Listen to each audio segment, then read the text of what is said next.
How's it going, everybody? This video I want to chat about my blue-black artifact commander deck. This deck has been a lot of fun. I originally built this as a budget deck at around $100. Actually, my friend built it for me, and over time I've slowly been upgrading it with cards that I've really liked because the deck is just a lot of fun. Right now the deck's probably sitting at like $250, $300. However, again, I did start at $100 and still enjoyed it. If you like artifacts, this is a deck I would definitely consider trying out.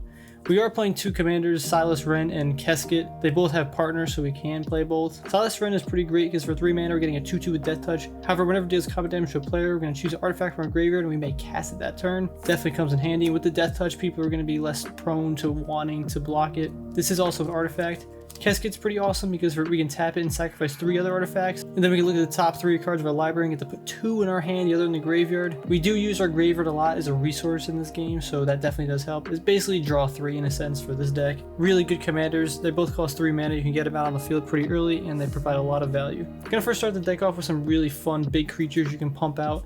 You can cheat these out too relatively easily because we're playing a lot of cards that get them. There's also a lot of searchers in the deck, so you're able to find the pieces that you need. My all-time favorite card is Wurmcoil Engine. I love this card. One of the reasons why my friend did build this deck for me is because of my love for this card. Real quick too, there is an infinite combo in this deck, so you can technically get infinite Wurmcoil Engines out on the field or infinite other artifacts. Wurmcoil Engine, pretty staple beast artifact. Love this artwork too. Phyrexian Flesh Scourger, kind of like another Wurmcoil Engine, more like the newer one, but just another very large artifact. This one's great too because it has Menace and Lifelink and also has Ward, so that's just another way for our opponent to lose some life. Just some big artifacts. Turbolist is a kind of a cheap artifact. I don't think this card's too expensive, but just a really big boy. It's got Menace too. It's got a lot of stuff on it. And it also has Unearth for only 5 mana, so even better. This is also a construct card. It's going to come up later, but we have ways of searching out specifically construct cards. Same thing with Scavenged Brawler. It also is a construct, but just another heavy hitting artifact card, but also it's also pretty cheap, like relative from a price point of view. 6 mana 4/4 Flying Vigilance Trample Lifelink. We could also exile it from our graveyard and we get to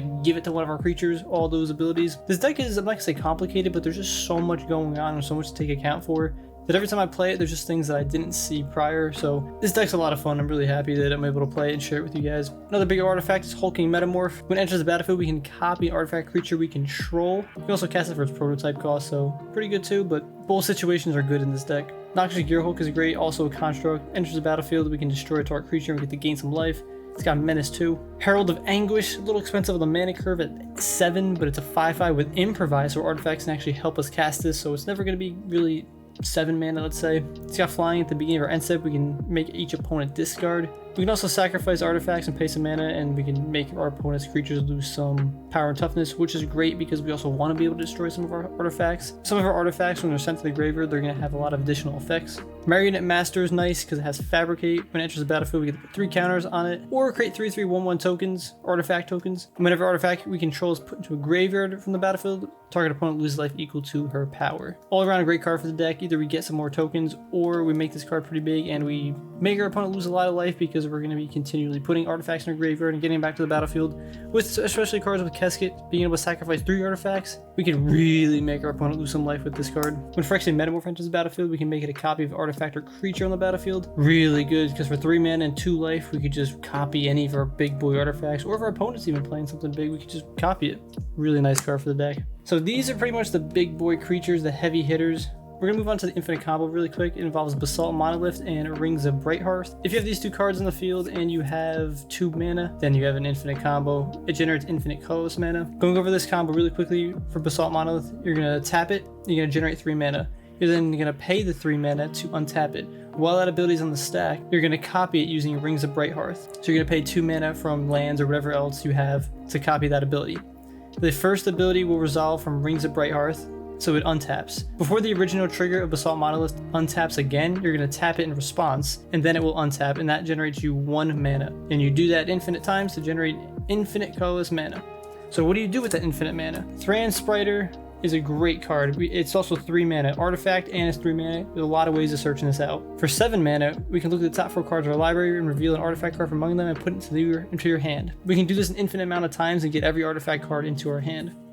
When we have every artifact card in our hand, we can play something like Cogware Assembler, which also has 3 mana. And for 7 mana, we can create a token that's a copy of a target artifact we control, and it gains haste. So Basalt Monolith and Rings of Brighthearth get us infinite mana. Thran Spider makes us search our entire deck. We can then play every artifact because we have infinite mana.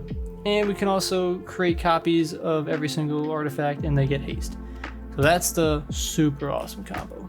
Moving on to some other cards, we got some Planeswalkers. We got the Tezzeret, the Seeker. I had to get these, I forgot what these are called, but man, they're beautiful cards. This one, we can untap 2 artifacts. We can search our library for an artifact card with mana value X or less. So it's great because if we play this, we can search it for, or we can search an artifact card with 4 or less, but we'd only need 3 to get all of our main puzzle pieces, which include all these right here. They're all 3 mana, which is very helpful. And we get to keep Tezzeret on the field. That's one of the main reasons why he's here. His -5 artifacts you control become artifact creatures with base power and toughness 5/5 to the end of turn. It's helpful in some situations, but the -X ability is why this card's here. Master of the Bridge is insane in this deck. Creatures and planeswalker spells you have infinity for artifacts. This helps us get all of our artifacts out so much more easily. His plus ability is going to deal X damage to each opponent, where X is the number of artifacts you control. You gain X life. You can just win the game off of that, because I've had times where there's like 10 plus artifacts on my side of the board, and if you do that, you're gonna deal 10 damage to each opponent and gain 10 life for +2. -3, return target artifact card from your graveyard to your hand. -8 is an exile the top 10 cards of your library, put all artifact cards from among them onto the battlefield.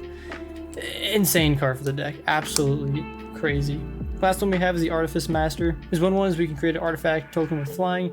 0, we can draw a card, and if we have 3 more artifacts, we get to draw 2. And his -9 is we get an ability at the beginning of your end step. We get to search your library for a permanent card and put it on the battlefield. This card is definitely the weakest one of all the Tezzeret cards, at least the ones I have here, but still good for the value, or for the actual cost of the card.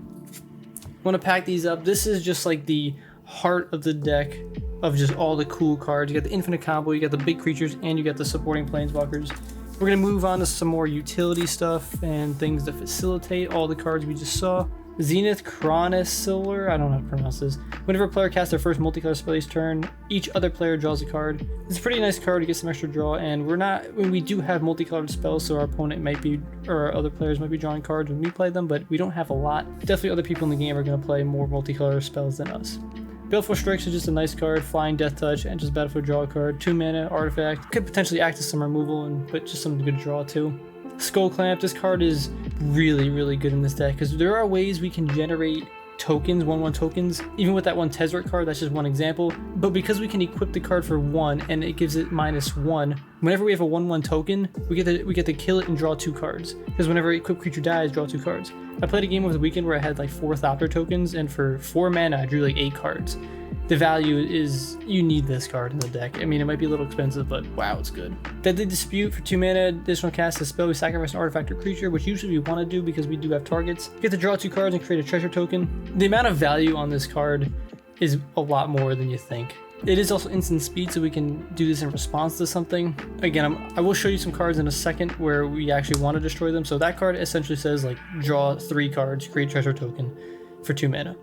Now Spellbomb, just a good artifact to get rid of graveyards. We can also draw a card as well, because we are running black. Thirst for Knowledge, draw 3 cards, discard 2 cards unless we discard an artifact. Again, great value. We do have artifacts that we want in our graveyard anyway, or that do help us out. Thranthropore Gateway is a great way just to get cards into the battlefield for free that are a little more expensive. Good card to have. Master Transmuter, wow, this card's crazy. For 1 mana, we get to tap this card. Return an artifact you control to its owner's hand. You may put an artifact from your hand onto the battlefield. We can just, any artifact, it doesn't even matter. You just return one other artifact, could be a Thopter token or something, anything, and then you just get a free artifact. Really, really good. Staff of Completion, my friend actually pulled this card, he gave it to me, so great card for the deck. This card isn't like a must-have, but it just gives you a lot of different utility and options and just like making plays and deciding certain things. We can destroy permanents we control, which is good. We can gain some extra life, we can proliferate, draw some cards, we get to untap, do it again. When we have infinite mana, you can do every single thing on here, so we can draw almost our whole deck. I guess we would kill ourselves, but we don't have a way of saving ourselves. But essentially, you get to do a lot of stuff. Mirage Miracury, similar to Phyrexian Metamorph, we get to create a copy of an artifact we control. We also create a copy of a non-artifact we control, or entwine it, we get to do both. Typically do have only artifacts though. Oblivion Stone, great way just to have some removal, destroy everything on the field. Same thing with this card just destroys everything. It essentially costs 4 mana, but you can add X to it and create some more, Power Stone tokens and stuff. But essentially for 4 mana, everything on the field is going to get -1 for each artifact we control, which could be a lot of cards. Executioner's Capsule is going to help us destroy some cards, and again, we can get this back from the battlefield from various different ways. Good card kind of to have. Moving on to some other stuff, we got some negates. We got Force Negation. I pulled this card in Modern Masters a while ago, or Modern Horizons a while ago. You definitely don't need it in this deck, but it's good to have if you have one. Cryptic Command, same thing, just a great overall good blue spell. Metallic Rebuke, it has improvise, so artifacts can help us cast this card. So kind of for 1 mana, we're going to be able to counter target spell unless this controller pays 3, because we will always have some artifacts on the field. If we have Thopter Spy Network on the battlefield, at the beginning of our upkeep, we get to create a 1/1 artifact token with flying. This card with Skull Clamp, you can draw so many cards every single turn. It's great. Also, whenever one or more artifact creatures you control do combat damage to a player, we get the draw card, so there's also that too, but creating those tokens, really good. Some other ways to create some tokens are this Master's Thopterist. Whenever we cast an artifact spell, create a 1/1 artifact creature with flying. We can also pay 2, sacrifice 2 artifacts, and draw a card. Overall, again, some great value. Mirrodin Besiege is also going to let us create some artifact tokens. Typically, we're just going to want to use that ability for it, but however, if we do want to choose Phyrexian, if we have 15 more artifacts in the graveyard, we should just make someone lose the game. Sly Relinquisher also has Improvise, and whenever a not-so-good artifact we control is put to graveyard from the battlefield, we have to create a 1/1 token. Just even some more ways of creating tokens. So for these cards here, we got a lot of ways of drawing cards. We got a lot of ways of kind of getting some extra utility. We got some ways of countering stuff, some removal, and we have ways of creating 1/1 tokens. That pairs very well with Skull Clamp, but also helping us cast cards that have Improvise or Affinity, because you're just going to get free cards out. Some Searchers, Whirl of Inventions, great, has Improvise. We search a library for an artifact card, convert a mana cost X or less, and put it onto the battlefield. It's good because we can search out obviously our larger artifacts, but we can search out 1 mana for Skull Clamp, 3 mana to get any of our puzzle pieces. Same thing as Reshape, you can cast it for X and 2 blue. We also have to sacrifice an artifact card to play this. Then we get to search our library for an artifact card with X or less, with converted mana cost X or less, put it on the battlefield. Sweet card. Moon Silver Key. You get to pay 1, tap this, sack this card, search a library for an artifact card with the mana ability or a basic land, reveal it, put it in your hand. Good way to get either more lands or mainly to get our Basalt Monolith. Artificer class. I think this card's pretty expensive now, but it's really good. The first artifact spell we cast costs 1 less to cast each turn. When we make it level 2, we can reveal the top card of the library until we reveal an artifact card. We get to put that in our hand. And if we make it level 5, at the beginning of your end step, create a token that's a copy of an artifact you control. The first 2 abilities are great. If you don't get the 5, it doesn't really matter, but first 2 abilities really good. Reality Heist is going to cost 1 less to cast for each artifact we control. Look at the top 7 cards of your library. You may reveal up to 2 artifact cards from among them and put them in your hand. Pretty sweet to get some more cards. Treasure Mage enters the battlefield. You basically get Wurmcoil Engine or any other 6 mana artifact, but basically get Wurmcoil Engine. Trophy Mage is nice, and same thing as Treasure Mage, except it has to be converted mana cost 3. And all of our puzzle pieces are 3 mana, so that's going to be one way we're going to get that. Here's Scrapyard Recombiner. We can sacrifice an artifact, search a library for a construct card, reveal it, put in your hand. Again, I showed you all the construct cards we had before. Good ways of finding out some cards or different things for different situations. Both Prize Statue, Inker Wellspring are cards you want to continually recycle to the graveyard, back to our hands at the battlefield, because it just gives us insane value. When this card enters the battlefield or is put to the graveyard, we get to create a treasure token. So essentially this only costs really 2 mana, or kind of and negates itself. But getting back to some of those other cards, when we want to sacrifice artifacts, typically this card or the Inker Wellspring is going to be our main target if we have the option. When this enters the battlefield or is put in the graveyard, we get the draw card. So Prize Statue gives us free mana, Inker Wellspring gives us free draw when we sacrifice them or enter the battlefield. Whenever this card dies, we're going to put another target artifact card from your graveyard to your hand. Whenever Scrap Trawler or another artifact you control is put in your graveyard from the battlefield, we can return to our hand a target artifact card with lesser converted mana cost. So these 2 cards really going to help us out in making sure that if we get board wiped or something, at least we're going to be able to recover. This deck can recover quite well in a lot of situations. Whenever this card or another non-token artifact you control is put in the graveyard from the battlefield, or it's put in the exile from the battlefield, we get to create Power Stone tokens. So just some ways of generating some extra mana. Not amazing, but it's still helpful. Whenever Workshop Assistant dies, we're going to return another target artifact card from graveyard to our hand. So again, just more sacrificing pieces. Scrap Heat Scrounger. This is a pretty good card just to have in your graveyard. If you need something to sacrifice, you can just sacrifice this one, because we can exile other cards from our graveyard and then we get to put this on the battlefield. So we kind of always either have a blocker or just some sacrificing outlet. Razor Last Transmog is another card that can be played from the graveyard. Even though it does say 6, if our opponent has 4 more non-basic lands, it's only going to cost 2 black. So really sweet. Recapping these real quick, we have a lot of ways of searching our puzzle pieces out. We have a lot of different cards we want to sacrifice and different ways of manipulating or using our graveyard as a resource to recover from board wipes or other removal, but also having things we could sacrifice to gain some additional value. As a reminder, Cascade does give us the ability to sacrifice things 2 also draws cards, but also those sacrifice, or those things that get sacrificed give us additional value. So a lot of value getting floating around. Some mana ramping cards in a sense are going to be Ethereum Sculptor. Artifact spells we cast cost 1 less to play. Same thing with Foundry Inspector, same thing.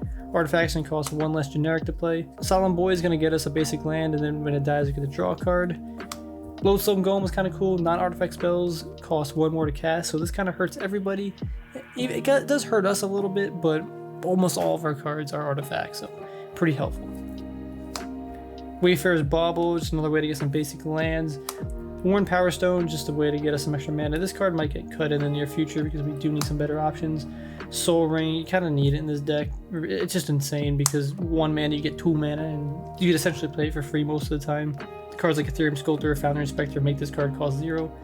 Platinum Mire, same thing. It's kind of like a Soul Ring, but it's a creature. Arcane Signet, just to get some extra mana. And Talisman of Dominance to help make sure we get our colors. Moving on to some of the lands, Academy Ruins is a newer upgrade I have. Card works wonders in the deck. You can pay 2 mana, tap this, put target artifact card from the bottom of your graveyard on top of your library. Helps you get the things you need. Buried Rune, kind of similar, but you have to sacrifice this card to return target artifact from your graveyard to your hand. Still good, but then you have to get rid of this card. I ended up pulling this card in like 2 packs. I was so excited. We can pay X, tap this card. It becomes a copy of target non-token token artifact you control with mana value X. Wow, what a cool card. It also generates some mana and stuff, but yeah, it's a land that becomes other artifacts that you have. Really spicy. Blinkmoth Nexus, you can make this a 1/1 with a flying artifact. Kind of cool. Mishra's Foundry can become a 2/2 artifact creature. For Power Depot's got modular. You can add 1 mana of any color to your mana pool, but it has to be an artifact spell or activated ability of artifacts. Hall of Tagsin, we can create Power Stone tokens, manipulate our mana a little bit. We are running the 3 different artifact lands. So we got the black, we got the colorless, Darksteel Citadel, and this one for blue. We have Creeping Tar Pit because it's dual colors and it can become a creature land. Sunken Hollow, more dual lands, is an island and a swamp. Shipwrecked Marsh, same thing, dual land. Drowned Catacomb, dual land. Dark Water Catacomb, not to be confused. Kind of another dual land. Underground River deals damage to us, but at least it's a dual land. Temple Deceit, dual land to help us scry. Tainted Isle, another dual land. Fetid Pools, dual land. All those dual lands are actually, I think, relatively cheap. Watery Grave might be the more expensive one. Love that artwork. The Shockland. Bajuka Bog, because we're running black, this is going to help us exile our opponent's graveyard. Command Tower, kind of need it in every deck. Marid Landscape, just to get some more basic lands. And then we're running 1, 2, 3, 4, 5, 6, 7 islands. 1, 2, 3, 4, 5, 6 swamps. I will begin to upgrade this deck over time. I do have a buy list. I just, spending money kind of stinks. And right now I'm having a lot of fun with the deck, and there's definitely a lot of things that I still need to experiment with it. Definitely a few cards that I definitely think I should take out. Over time I might slowly convert this to a more Phyrexian build because Phyrexian's so cool. And now that Wurmcoil Engine is actually labeled as a Phyrexian card, I think it fits the theme of the deck more. And that's kind of like what I like to do with decks. I like to play decks with a theme. Check out some other videos on the channel if you want to play Magic the Gathering on a budget. Hope you enjoyed the video. Let me know down below what you thought of the deck. Take care, everybody. I'll see you around.